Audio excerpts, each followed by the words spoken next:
ஓ முருகா சரணம். வெற்றிவேல் முருகா சரணம். என் அன்பு பிள்ளையே, இந்த திருச்செந்தூர் முருகனின் தங்க சேவலை நீ தொட்டு விட்டாய்தானே? இதை நீ தொட்டதுமே நான் அனுப்பின நபர் மூலமாக உனக்கு தேவையான பணம் உன் கைகளில் வந்து சேரும். இத்தனை நாளா யார் வந்து உனக்கு உதவி செய்வாங்க, எப்படி உன் வாழ்க்கை உயரப்போகுதுன்னு ஒன்றுமே புரியாமல் தலகால் புரியாமல் தவிச்சுக்கிட்டும், போகிற பாதை எது, இதோட முடிவு எதுன்னு தெரியாமல் கவலைப்பட்டுக்கிட்டும் குழம்பிக்கிட்டும் நீ இருந்ததால தான் இப்போது இந்த திருச்செந்தூர் முருகனின் தங்க சேவல் மூலமாகவே உன் வாழ்க்கை பயணத்தில் உனக்கு வெற்றியை கொடுக்கணும்னு தீர்மானிச்சிட்டேன். நீ நிச்சயம் நல்லா வாழப்போற. சூழ்ச்சி செஞ்சு உன்னை அழிக்கணும்னு நினச்சவங்களுக்கு முன்பாக நீ கவனமாக இருந்து நல்லா பொழைச்சி வாழ்க்கையை வெற்றிகரமாக மகிழ்ச்சியோடு வாழ்ந்து காட்டணுங்கிறது தான் இந்த அப்பனின் விருப்பம். என்னோட விருப்பத்தை நிறைவேற்றக்கூடிய அளவுக்கு நீ தயாராக தைரியமாக எந்திரிச்சு நில்லு என் செல்வமே. நீ தனிச்சு நிற்கிறதுனால நீ ஒருபோதும் வீழ்ந்து போக மாட்டாய். யாரெல்லாம் நீ தனியாளு, உனக்கு உதவி செய்யவும் உனக்கு ஆதரவும் ஒருத்தரும் இல்லை, உனக்குன்னு யாரும் எதையும் செய்ய போகிறதும் இல்லைன்னு வேடிக்கையாக பேசிக்கிட்டு சும்மாவே சுற்றி தெரிஞ்சாங்களோ, அந்த அல்ப மனிதர்களுக்கு முன்பாக நீ நல்லா வாழ்ந்து காட்டணும். ஏன்னா நீ தனியாக இல்லை, உன் அப்பன் முருகன் எல்லாமுமாக உனக்கு இருக்கேங்கிறத அவர்களுக்கு நீ புரிய வச்சே ஆகணும். சூழ்ச்சி செஞ்சு உன்னை கவுத்துடலாம், மட்டம் தட்டி பேசி அவங்க உயர்ந்துடலாம், உன்னை மட்டமாக காமிச்சிடலாம் நினச்சி யாரெல்லாம் உன்னை இகழ்ந்து பேசினார்களோ அவர்கள் முன்பாகவே நீ முன்னுக்கு வரப்போற என் செல்வமே. நீ என்னை பார்க்க என் ஆலயத்துக்கு கூட வர முடியாத அளவுக்கு வேலைன்னு நீ வேலையவே செஞ்சுக்கிட்டு இருந்தாலும் நான் கவலைப்பட மாட்டேன். நான் ஒவ்வொரு நொடியும் உனக்கு துணையாக இருந்து உன்னை பாதுகாக்க தான் போகிறேன். வாழ்க்கையில் உனக்கு எப்படி 1000 வலியும் வேதனைகளும் இருக்கோ, அதே போல் நீ ஜெயிப்பதற்கும் 1000 நல்ல வழிகளும் இருக்குங்கிறத புரிஞ்சுக்கோ. நீ தைரியமாக ஒரு அடி எடுத்து வச்சினா போதும், அதுக்கப்புறம் அடுத்தடுத்த அடிகளை சுலபமாக சாதாரணமாக எடுத்து வச்சு வெற்றி கயிற்றையே நீ எட்டி பிடிச்சிடலாம். ஆமியன் செல்வமே, இந்த உலகத்தில் எப்போவுமே அடி எடுத்து வைக்கிறது மட்டும்தான் கஷ்டம். அப்போ தான் உனக்கு நிறைய சோதனைகளும் பிரச்சனைகளும் வரும். ஆனால் நீ எல்லாத்தையும் தாங்கி சமாளிச்சுக்கிட்டு ஒரு அடியை தைரியமாக எடுத்து வச்சிட்டினா அடுத்தடுத்து நீ பாட்டுக்கு வெற்றி படிகளில் ஏறி போய்கிட்டே இருக்கலாம். நீ கோபப்பட்டாலும் திட்டினாலும், என் மேலே வருத்தப்பட்டாலும் துயரத்தோடு கண்ணீர் வடித்தாலும் கடைசி வரைக்கும் உன் கூட ஆறுதலாக இருக்க போகிறது இந்த முருகன் நான் தானே. அளவுக்கு மீறி ஆட்டம் போட்டு உன்னை அழுக வச்சவங்களுக்கெல்லாம் கட்டாயமாக நான் வலிகளையும் வேதனைகளையும் கொடுத்து உன்னுடைய காயம் எப்படிப்பட்டதுங்கிறத அவர்களுக்கு புரிய வைப்பேன். வாழ்க்கைங்கிறது மற்றவங்க மனசை காயப்படுத்துறதுக்காக நான் கொடுக்கல, நீயும் கற்றுக்கணும், மற்றவங்களுக்கும் வாழ்க்கையில் பல விஷயங்களை கற்றுக் கொடுக்கணுங்கிறதுக்காக தான் உன்னை மனித பிறவியாக நான் படைச்சேன். அதை விட்டுட்டு எல்லாமே நான் தான் சரியாக செய்கிறேன், எல்லாமே எனக்கு தான் தெரியும்னு அடுத்தவர் குறைகளை சொல்லி காயப்படுத்தக்கூடாது. மனிதர்கள்னாலே தவறு செய்யக்கூடியவர்கள் தான். ஒருத்தர் ஒரு விஷயத்தில் தப்பு பண்ணுறாங்கன்னா அதை சரியாக செய்கிறதுக்கு கற்றுக் கொடு. இல்லை நீ செய்கிறது தவறாக இருக்குன்னா அடுத்தவர்களை பார்த்து கற்றுக்கோ. இதுதானே வாழ்க்கை. வாழ்க்கைனா என்னங்கிறத யாருமே அவ்வளவு சுலபமாக கற்றுக்க மாட்டாங்க. ஆனால் எல்லாருடைய வாழ்க்கையிலையும் ஒரு காலகட்டம் வரும், அந்த நேரத்தில் கையில் காசும் இல்லாமல் வயிற்றுல பசியோட யாருக்கிட்டையும் கேட்க மனசே இல்லாமல் தவிக்கக்கூடிய சூழ்நிலை வரும். அந்த நேரத்தில் வயிற்று பசியோட நெஞ்சு வலியோடு சேர்ந்து கண்களில் அழுகையும் வரும். அப்போ புரியும் வாழ்க்கைனா என்னன்னு. எவ்வளோ பெரிய கோடீஸ்வரனாக இருந்தாலும் அவன் வாழ்க்கையிலையும் நான் இப்படி ஒரு நாளை படைத்தே தீருவேன். அவன் கைகளில் காசு இல்லாமல் வயிற்றுல பசியோட மனசில் வலியோட என்ன செய்கிறதுன்னு தெரியாமல் கண்கலங்கி நிற்கக்கூடிய சூழ்நிலையை இந்த உலகத்தில் நான் படைச்ச எல்லா மனிதர்களுக்கும் கொடுத்து அந்த நேரத்தில் அவங்க என்ன யோசிக்கிறாங்கங்கிறத நான் சோதனை செய்வேன். அப்படி தான் உனக்கும் இத்தனை நாளாக சில கஷ்டங்களை கொடுத்தேன். ஆனால் இப்போது நீ நேர்மையாக நடந்துக்கிட்டு நேர்மறையாக யோசித்ததின் பலனாக அந்த கஷ்டங்களையெல்லாம் முடிவுக்கு கொண்டு வந்து உன் வாழ்க்கையில் ஒரு உயரத்தை, ஒரு உச்சத்தை கொடுக்க போகிறேன் என் செல்வமே. நீ எப்போவுமே உன் கூட பழகிறவங்க கிட்ட காசு பணத்தை எதிர்பார்த்து எந்த உதவியையும் நன்றியையும் செய்யக்கூடாது. அதே போல் பணக்காரவங்க கிட்ட பழகும்போது அவங்க நிஜமாவே உன் மேலே அன்பும் பாசமாக இருப்பாங்கன்னு மட்டும் நம்பி பணக்காரர்கள்ட்ட பெருசாக எதையும் எதிர்பார்க்கக்கூடாது. சொந்தக்காரவங்க எல்லாம் உனக்கு உண்மையாக இருப்பாங்க, உன்கிட்ட பேசுனதை வெளியே போய் சொல்ல மாட்டாங்க, உன்னை பற்றி தப்பாக வெளியே எதுவும் பேச மாட்டாங்கன்னு நீ எதிர்பார்க்கக்கூடாது. அதே போல் உன்னுடைய உறவினர் ஒரு சிலர் தற்பெருமை பேசுவதில் பெரிய ஆளாக இருப்பாங்க.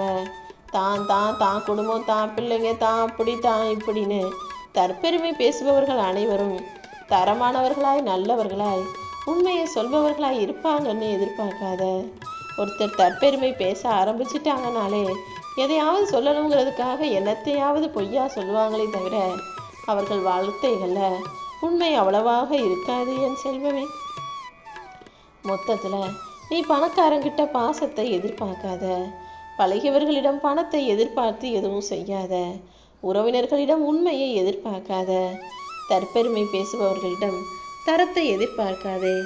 மொத்தத்தில் இந்த உலகத்தில் உன்னையும் என்னையும் தவிர வேறு யாரிடமும் நீ எதையுமே எதிர்பார்க்காதன்னு தான் நான் சொல்லுவேன்.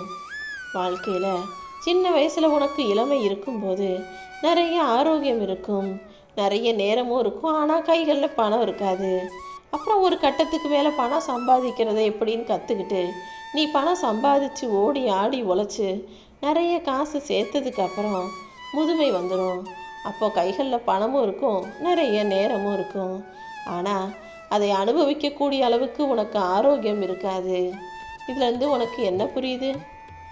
இளமையா முதுமையான்னு பார்க்கும்போது இரண்டுமே முக்கியமான காலகட்டம்தான். ஆனால் இளமையில் இருக்கும்போது, நேரம் இருக்கும்போதே நீ சம்பாதிச்ச பணத்தை வச்சு சந்தோஷமாக வாழவும் கற்றுக்கணும். நேர்மையான நல்ல விஷயங்களுக்காக பணத்தை செலவிட்டு உன் வாழ்க்கையும் நேர்மையான முறையில் இன்பத்தை அனுபவிக்கணும். முதுமை வரும்போது நீ சேர்த்து வச்ச பணத்தை பயன்படுத்தியே உன் ஆரோக்கியமும் நிலையாக இருக்கும்படி செஞ்சுக்கிட்டு நிம்மதியாக கால் மேலே கால் போட்டு உக்காந்து வாழக்கூடிய பிள்ளையாக நீ இப்போதே யோசின்னு சொல்கிறேன். வாழ்க்கையில் முக்கியமானது மன அமைதி தானே. நீ மனசை அமைதியாக வச்சுக்கிட்டாலே எந்த காயமும் உன் மனசில் இல்லாமல் எல்லாத்தையும் தூக்கி எறிஞ்சிடலாம்.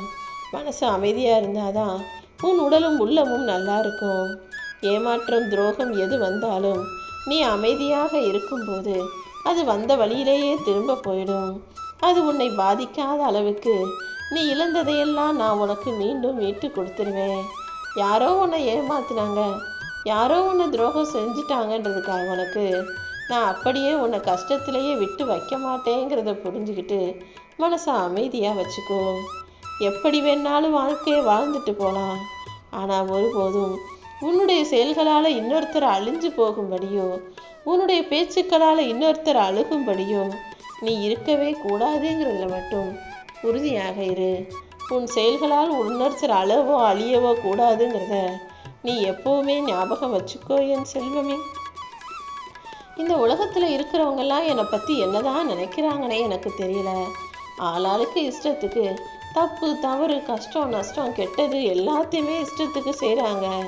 அதுக்கப்புறம் என்கிட்ட பரிகாரம் செஞ்சுட்டா நான் மன்னிச்சிருவேன்னு நினைக்கிறாங்க. மனிதர்கள் வேணும்னா சாரின்னு சொன்னால் மன்னிச்சிடலாம். ஆனால் இந்த முருகப்பெருமான் அவங்கவங்க செஞ்ச தவறுக்கு என்னதான் பரிகாரம் செஞ்சாலும் மன்னிக்கும் குணமுடையவன் கிடையாது. நீ மனசார தப்பை உணர்ந்து திருந்தினா அது வேற விஷயம். ஆனால் தப்பு செஞ்சுட்டு பரிகாரம் செஞ்சால் நான் உன்னை விட்டுருவேன்னு நினைக்கிறது சரி கிடையாது என் செல்வமே. உன் வாழ்க்கையில் நீ நிறைய பாதிக்கப்பட்டிருக்கலாம், சோதிக்கப்பட்டிருக்கலாம். ஆனால் இது எல்லாத்தையுமே நான் உனக்கு பக்குவப்படுறதுக்காக தான் கொடுத்தேன். உன்னுடைய சோதனைகளும் நீ பட்ட கஷ்டங்களும் தான் இப்போது உன்னை பக்குவப்படுத்தி உன் வாழ்க்கையை உயர்த்த போகுதுங்கிறத புரிஞ்சுக்கோ. உன் வாழ்க்கையை கெடுக்கிற 3 பேர் உன் கூடவே இருக்காங்கன்றதை இப்போதாவது புரிஞ்சுக்கிட்டு அதை முதல்ல கட்டுக்குள்ளே வைக்க பாரு. இடம் பொருள் ஏவல் எங்கே இருக்கோம், யார் நம்ம எதிரில் இருக்காங்கன்னு தெரியாமல் நீ மனசில் பட்டதையெல்லாம் பேசக்கூடிய உன்னுடைய வாயை முதல்ல கட்டுப்படுத்து. அதுக்கப்புறம் உன் கூடவே நல்லவன் போல இருந்து உனக்கு நன்மையை செய்கிறது போல சிரித்து பேசி நம்பிக்கை துரோகியாய் வேலை செய்யும் சில மனிதர்களையும் உன்னை விட்டு அப்புறப்படுத்து. சில உறவுகள் சொந்தம்னு சொல்லிக்கிட்டு தூரத்திலேயே இருந்தாலும் உன்னை பற்றியே சும்மாவே இல்லாததையும் பொல்லாததையும் புறம் பேசுபவர்களாக இருப்பாங்க.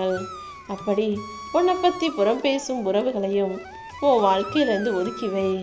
இப்படி உனக்கு துரோகம் செய்பவர்களையும் புறம் பேசுபவர்களையும் பாசங்கிற பேரில் வேஷம் போட்ட துரோகிகளையும் அவங்க பேரை சொன்னால் கூட யாருன்னு கேட்குற அளவுக்கு நீ முழுசாக மறக்கணும். நல்லவங்களை ஞாபகம் வச்சுக்கிட்டா நல்லது.